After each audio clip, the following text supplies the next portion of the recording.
Alright, Tomboy Official, what is up? It's gonna be a short one. Probably less than 30 minutes, because I've gotta go call somebody at about 2:30. It's like 2:04 p.m. right now. How's everybody's day going? We're coming into the weekend. Hopefully everybody's doing good.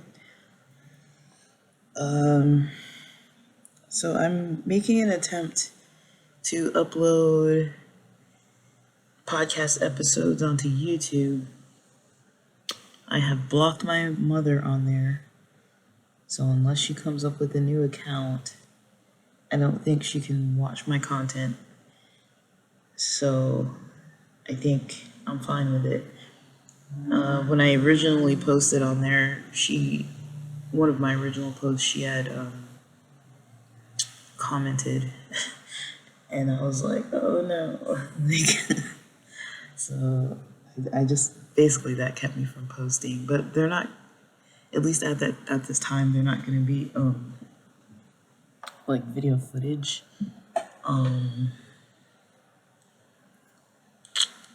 They probably won't be video footage.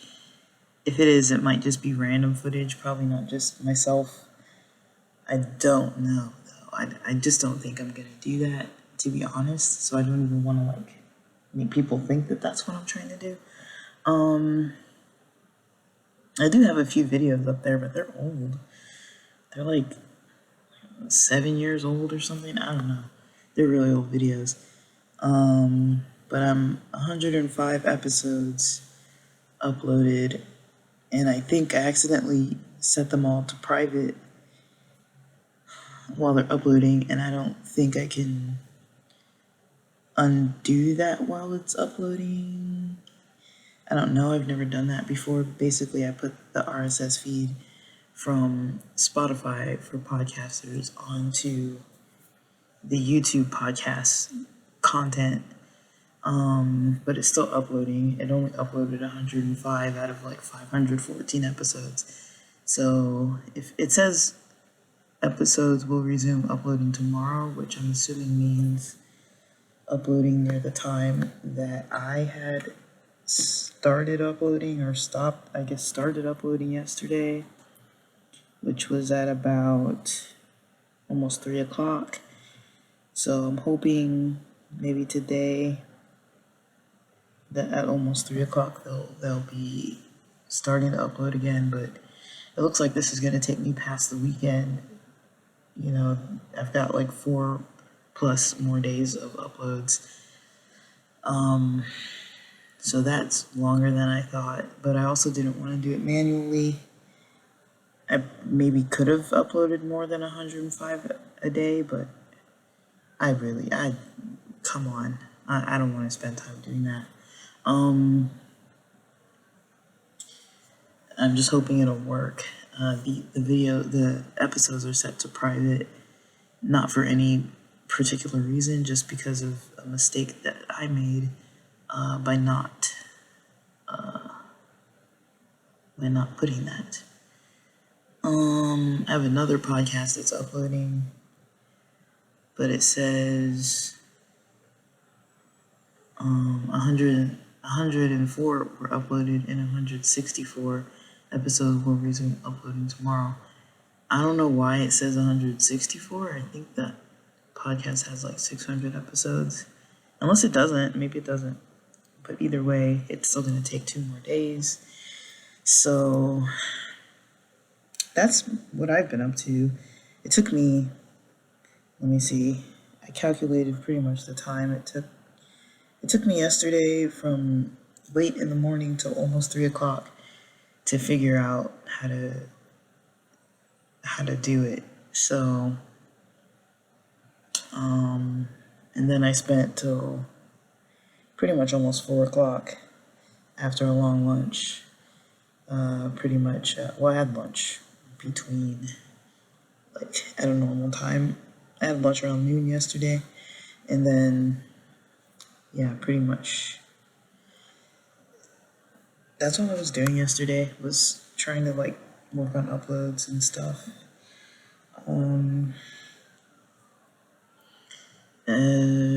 Yeah. And so I'm kind of out of it today, though. Like, I don't know why. I think I slept okay. There were people trimming the trees this morning around like 7 a.m. And I don't know why.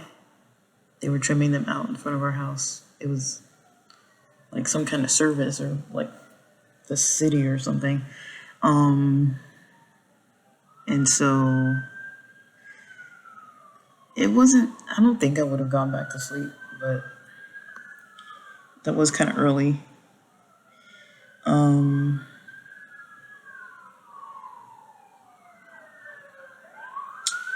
um, Sorry, we got sirens. I wonder what's going on because there's been a lot of sirens back to back. So yeah, the last couple episodes, as far as dating, I don't know exactly what topics I kind of have.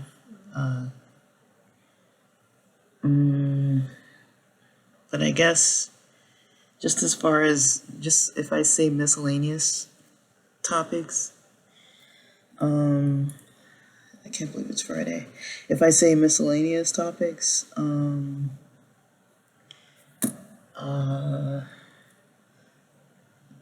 call it. I'm trying to write these down.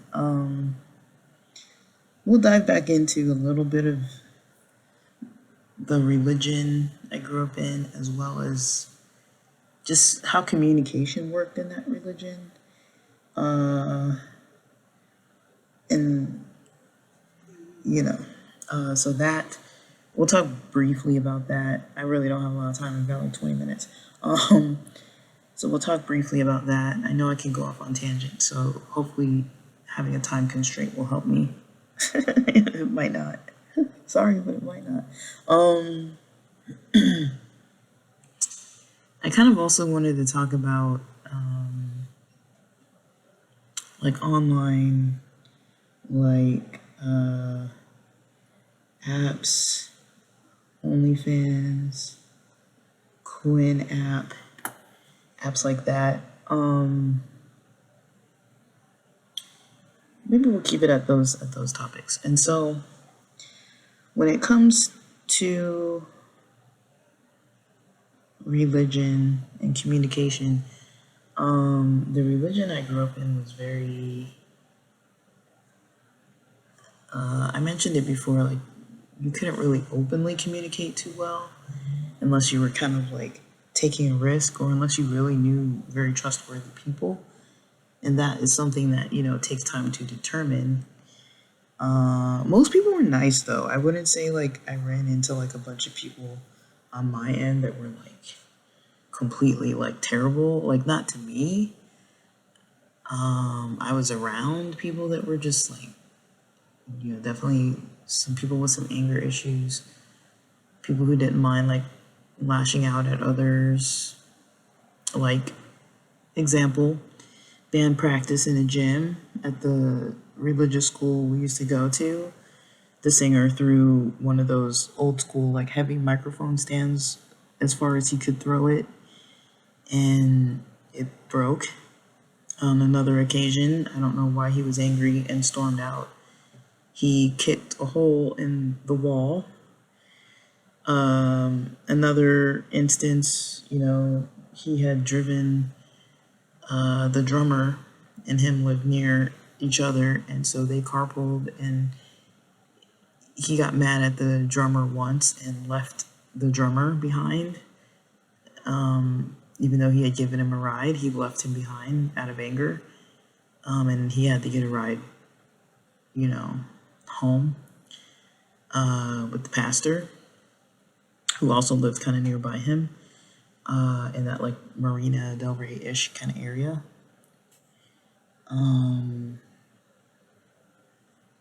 It's people yelling at each other,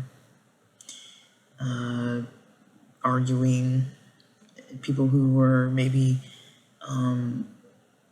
in charge of like kids, like PE teachers and stuff that would kind of like make people run extra laps when they were mad at them, or like punish people with like PE drills, like, you know, like physical education class. And yeah, I used to have a teacher who would call himself the troll. He kind of would pride himself on, oh, don't get me angry, because once I get angry, I become the troll, and like, you know, that kind of thing. So it's like, you know, I'd be around people like that, or like one of our leaders who was like super, one lady in leadership who was always crying at weird times, that was a little uncomfortable. Like I just think she wasn't really emotionally stable, or she was like very, very sensitive. And it was just kind of odd because we were like late teens, early 20s. So it's like we couldn't like help her.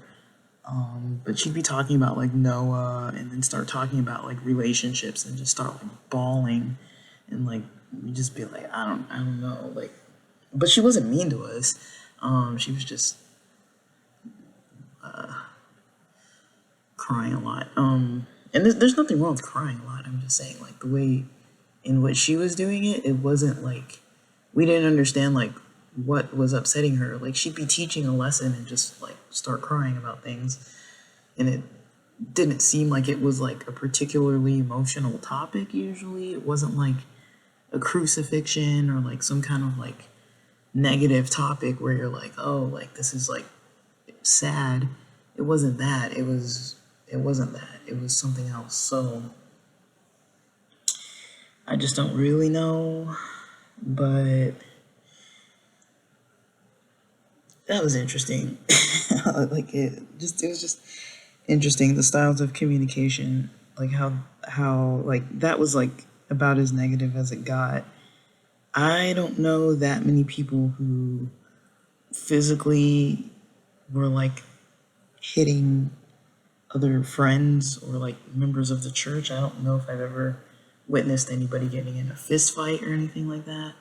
But there would be people who were more argumentative than others, like way more. And especially because there are topics opened about very controversial topics. Like if you're talking about religion, even if I'm talking about it and people don't agree, you know, it's different if I'm just here by myself, but it's like some people just get very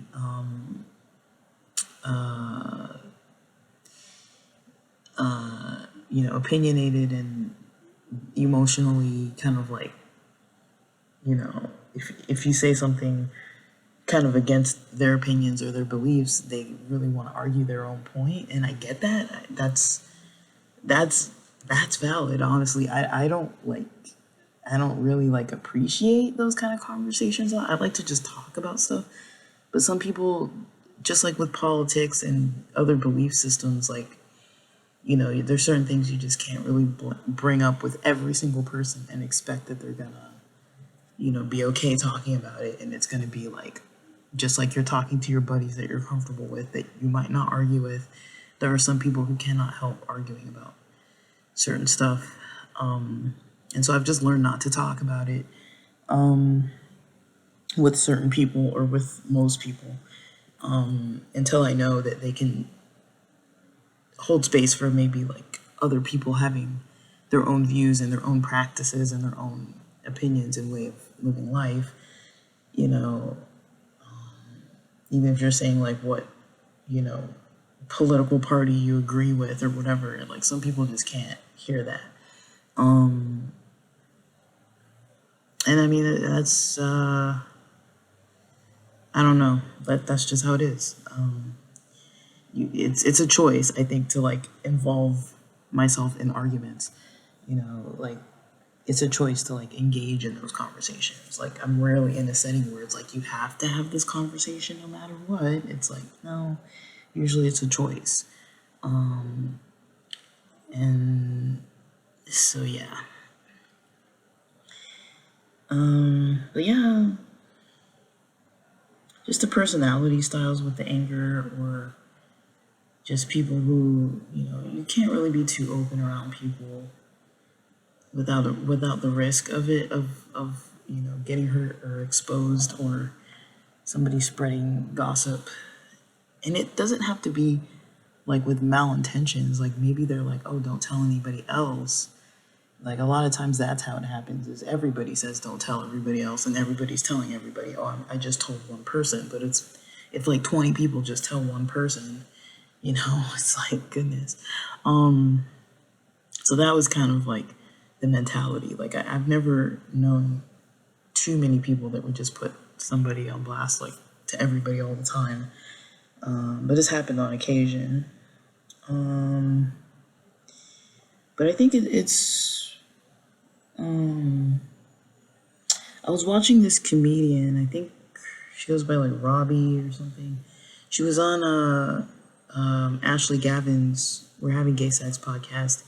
She used to be a religious, an ultra Orthodox Jewish woman, raised in like a Hasidic community, and I thought it was interesting hearing her views because, Ashley Gavin has like an open relationship, and it was interesting hearing an LGBT person that was kind of like against, like openly against, like gay marriage or like gay people having kids. I don't know if she was against gay marriage, but I know she was against maybe like gay people having kids, and against I think like open relationships. And I can't tell if it was a bit. I can't tell if it was like her dry comedy style, or if she was genuinely like, really, this is what she believes. But it was kind of interesting just because you don't usually have, on those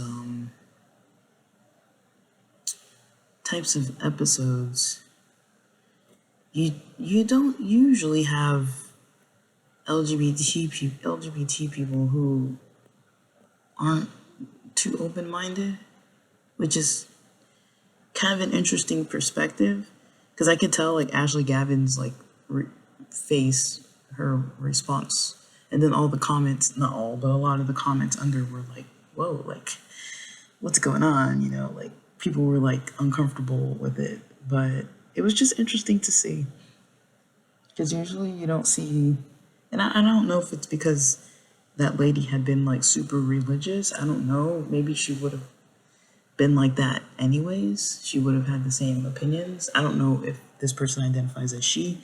I just think when they were in the religious community, they did. But that to me was very interesting to see, because I haven't really seen that too much, where it's like a religious person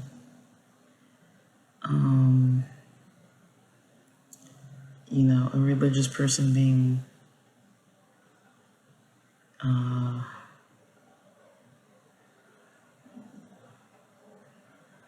like an ultra religious person who's LGBT, and then kind of talking about a lot of opinions in depth. Yeah, I hadn't really seen that before. Usually people don't post those kind of conversations. And so it's kind of interesting. I mean, when I think of it, I've had friends that were like that. I've had friends that were raised religious, but were kind of maybe like LGBT, but also maybe like anti-trans. At least for a point they were, and then they were dating trans people, so I don't really know. We never really talked about it after that point, but they would always say things like, oh, I wish I was more open-minded and stuff like that. So it was, I don't really know. I think at the time when that conversation was opened, maybe they, things were new to them, which is fine,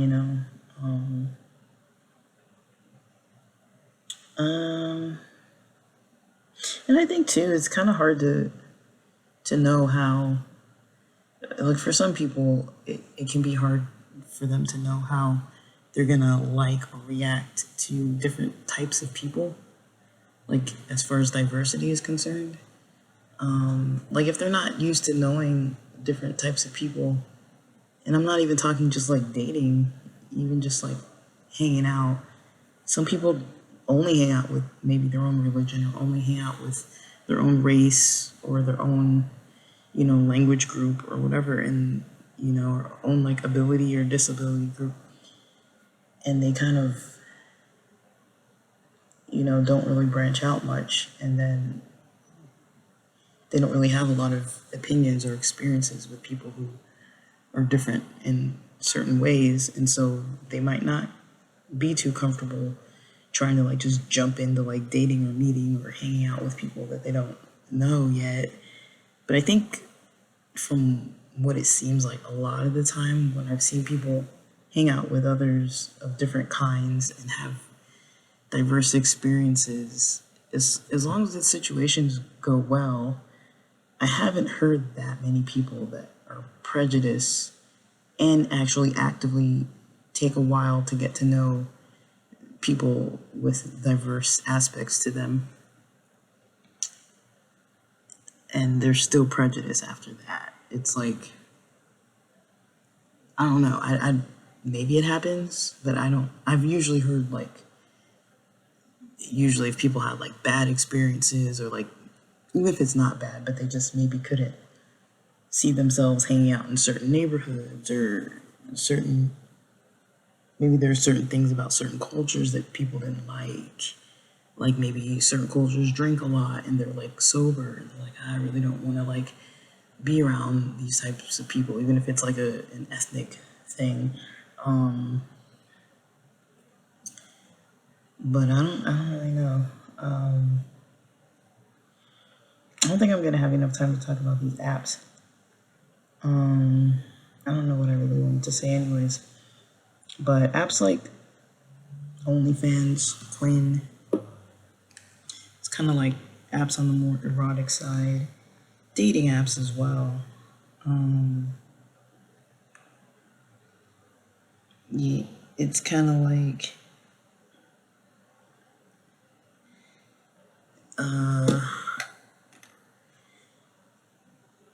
why would you,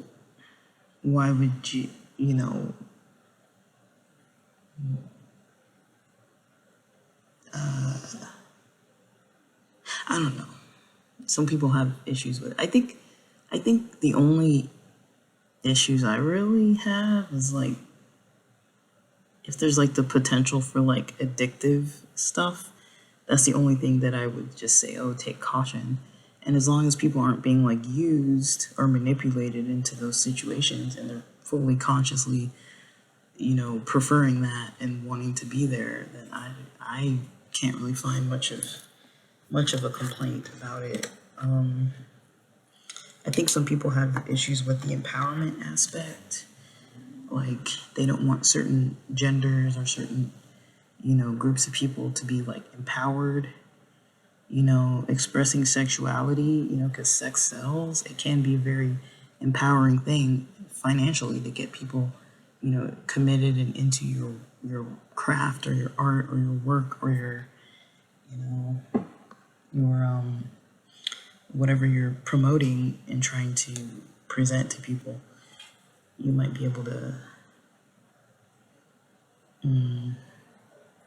get a bigger audience, if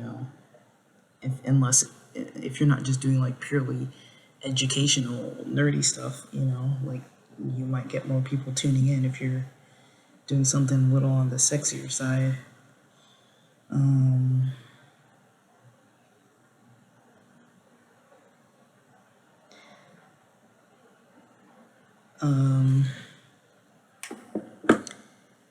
And yeah, so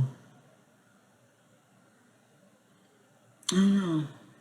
And I would worry also maybe about like future opportunities if anything would get affected because there is maybe like a stigma a little bit depending what you're doing. But all right, guys, that's it for now. I gotta log off. I gotta go.